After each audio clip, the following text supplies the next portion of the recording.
So finally students, Reliance foundation की जो scholarship scheme है फॉर सेशन 26-27 अब स्टार्ट हो चुकी है। एंड ये one of the best scholarship scheme मानी जाती है बिकॉज इस स्कीम में कोई भी स्ट्रीम का स्टूडेंट अप्लाई कर सकता है, कोई भी कैटेगरी स्टूडेंट अप्लाई कर सकता है। एंड सबसे इंपॉर्टेंट, इसका जो एलिजिबिलिटी क्राइटेरिया है वो बहुत सिंपल है। एंड इनकम कैप भी जो है वो काफ़ी ज़्यादा है, तो मैक्सिमम स्टूडेंट्स इस स्कीम के लिए जो है वो एलिजिबल होते हैं। एंड यहाँ पे काफ़ी सारे स्टूडेंट्स को स्कॉलरशिप मिलती है, तो आपको स्कॉलरशिप मिलने के जो चांसेस है वो भी काफ़ी ज़्यादा रहेंगे। इस वीडियो में मैं आपको डिटेल में बताऊंगा कि ओवरऑल स्कीम के क्या बेनिफिट्स है, कैसे आप अप्लाई कर सकते हो, कौन सी एग्जामिनेशन वगैरह आपको यहाँ पे देना पड़ेगा, एंड कब तक इसका जो रिजल्ट है वो लग सकता है। तो वीडियो पूरा एंड तक देखते रहिए। सो रिलायंस फाउंडेशन स्कॉलरशिप स्कीम अब स्टार्ट हो चुकी है, ऑफिशियल वेबसाइट पे अपडेट भी अब आ चुका है। एवरी ईयर 5000 अंडर ग्रेजुएशन में पढ़ने वाले स्टूडेंट्स को स्कॉलरशिप दी जाती है एंड 100+ पीजी स्टूडेंट्स को भी सिलेक्ट किया जाता है। अब यूजी एंड पीजी का जो सिलेक्शन क्राइटेरिया ये काफ़ी डिफरेंट है, इसलिए इस वीडियो में मैं अंडर ग्रेजुएशन की पूरी प्रोसेस आपको एक्सप्लेन करूंगा। वही अगर आपको पीजी के बारे में जानना होगा तो कमेंट्स में बताना, नेक्स्ट वीडियो हम पीजी स्टूडेंट्स के लिए भी जो है वो बना देंगे। अब अंडर ग्रेजुएशन स्कॉलरशिप स्कीम में अगर आपका सिलेक्शन होता है तो आपको बेनिफिट्स काफ़ी सारे मिलेंगे। मॉनिटरी बेनिफिट्स में आपको 2 लाख रुपीज़ तक की स्कॉलरशिप एवरी ईयर मिल सकती है, जिसका यूज़ आप ट्यूशन फीस पे करने के लिए कर सकते हो, अगर आपको लैपटॉप बाय करना है या फिर हॉस्टल फीस पे करना है या फिर और भी कोई नेसेसिटीज़ होगी, अकॉर्डिंगली आप इसका यूज़ कर सकते हो एंड डायरेक्ट पैसे आपके बैंक अकाउंट में आते हैं।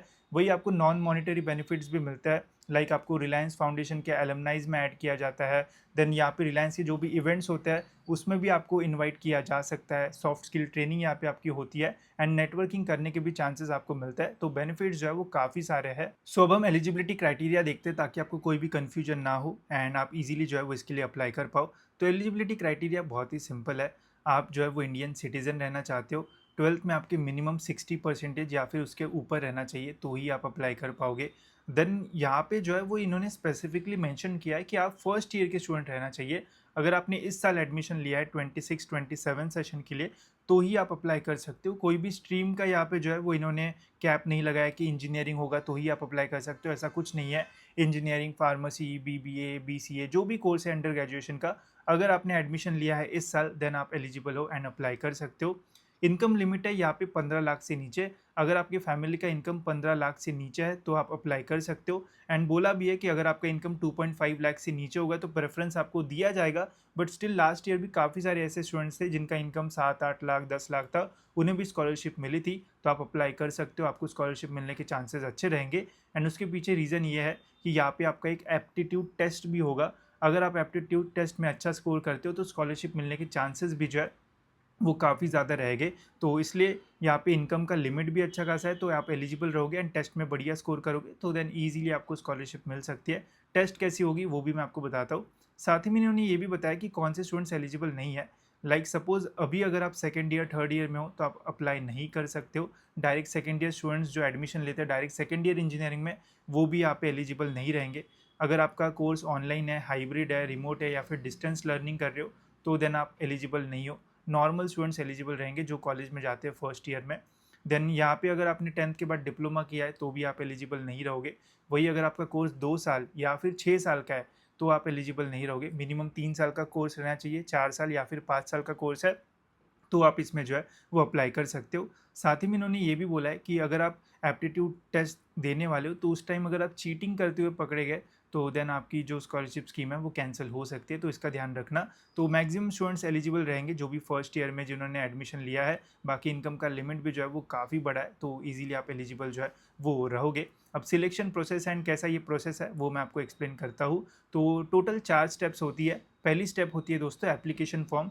एप्लीकेशन फॉर्म आपको इनके ऑफिशियल वेबसाइट पे मिल जाएगा, जहाँ पे आपको सबसे पहले अपनी पर्सनल इन्फॉर्मेशन वगैरह जो है वो फिल करनी पड़ेगी एंड बेसिक डिटेल्स है वो आप जैसे ही फिल करोगे एंड आपको जो है वो सबमिट करना पड़ता है। सबमिट करने के बाद फिर सेकंड स्टेप होता है एप्टीट्यूड टेस्ट, जिसका अपडेट आपको अपने ईमेल आईडी के ऊपर मिलेगा कि कब आपका एप्टीट्यूड टेस्ट जो है वो होने वाला है।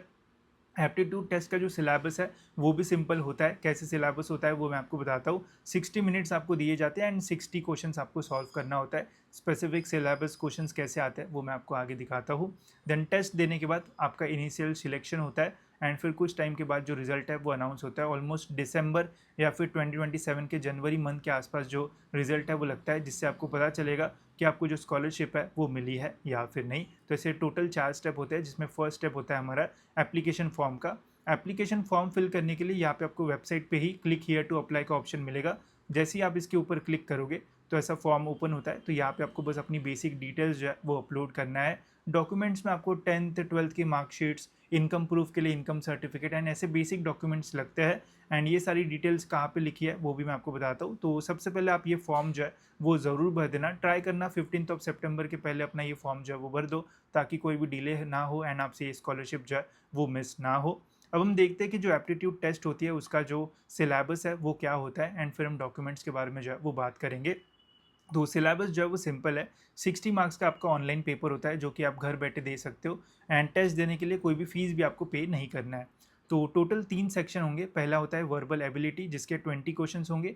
हर एक राइट आंसर के ऊपर 1 मार्क आपको मिलेगा। एनालिटिकल एंड लॉजिकल के 20 क्वेश्चंस एंड न्यूमेरिकल एबिलिटी के 20 क्वेश्चंस, 60 क्वेश्चंस होंगे। 60 मार्क्स आपको दिए जाते हैं।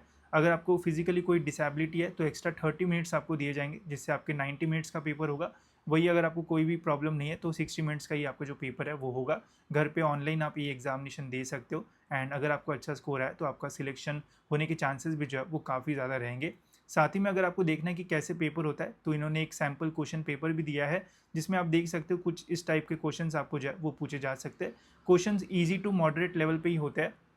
अगर आप बेसिक प्रैक्टिस भी करोगे तो भी आप इसमें बढ़िया स्कोर जो है वो कर सकते हो। साथ ही में आपकी एप्टीट्यूड टेस्ट होने के पहले एक मॉक टेस्ट भी होती है, जिसका लिंक भी आपको ईमेल के ऊपर ही मिलेगा।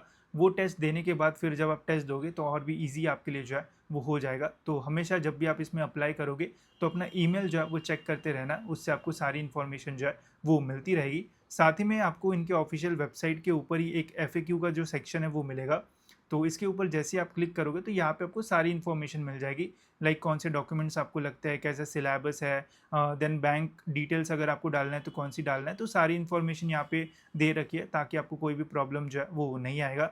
एंड यहाँ पे इन्होंने डेडलाइन भी दी है कि 5 अक्टूबर तक आप फॉर्म भर सकते हो, बट जितना जल्दी हो सके उतना जल्दी भर देना, ताकि कोई इशू ना आए एंड बाद में फिर कोई प्रॉब्लम ना हो या फिर आप भूल ना जाओ। ठीक है, तो सारी यहाँ पे इन्फॉर्मेशन दे रखी है, तो इसका यूज़ आप यहाँ पे जो है वो कर सकते हो। वही अगर आपको और कोई इश्यूज़ आते हैं तो यहाँ पे इन्होंने व्हाट्सएप नंबर, हेल्पलाइन नंबर भी दिया है, तो इसका यूज़ करके भी आप इनको सारी अपनी जो डिटेल्स या फिर कन्फ्यूजन जहाँ पे भी हो रहा है वो सब कुछ पूछ सकते हो। तो देन कोई भी इशू आपको जो है वो फेस नहीं करना पड़ेगा। तो ऐसा पूरा ये सिलेक्शन प्रोसेस जो है वो रहता है। सारी चीज़ें मैंने आपको बता दी है। अगर आपको step by step form filling process भी चाहिए कि कैसे आपको पूरा फॉर्म भरना है, तो मुझे कमेंट्स में बता देना, वो वीडियो भी मैं आपके लिए जो है वो बना दूंगा। बाकी तो मैंने यहाँ पे आपको सारी इन्फॉर्मेशन जो है वो दे दी है। साथ ही में मैंने आपके लिए एक व्हाट्सएप ग्रुप भी बनाया है, Reliance foundation scholarship WhatsApp group. उसमें जो भी अपडेट्स मुझे मिलेंगे स्कॉलरशिप स्कीम से रिलेटेड वो मैं आपके साथ शेयर कर दूंगा, तो वो आप ज्वाइन कर सकते हो। उससे आपको और भी हेल्प जो है वो हो सकती है। ठीक है, सो होप सो दोस्तों आपको सारी चीज़ें समझ में आ गई होगी। अगर आप भी इंटरेस्टेड हो या फिर एलिजिबल हो तो इस स्कॉलरशिप स्कीम के लिए ज़रूर अप्लाई कर देना। इससे आपको काफ़ी सारे बेनिफिट्स होंगे, and through out your under graduation आपको पैसे भी मिलते रहेंगे, नॉन मॉनिटरी बेनिफिट्स भी मिलेंगे। तो हमेशा आपको फ़ायदा ही जो है वो होने वाला है। सो लिंक डिस्क्रिप्शन में, वहाँ से आप जो है वो अप्लाई कर सकते हो। फिलहाल स्टूडेंट्स इस वीडियो में इतना ही। मिलते हैं ऐसी और एक इन्फॉर्मेटिव वीडियो में।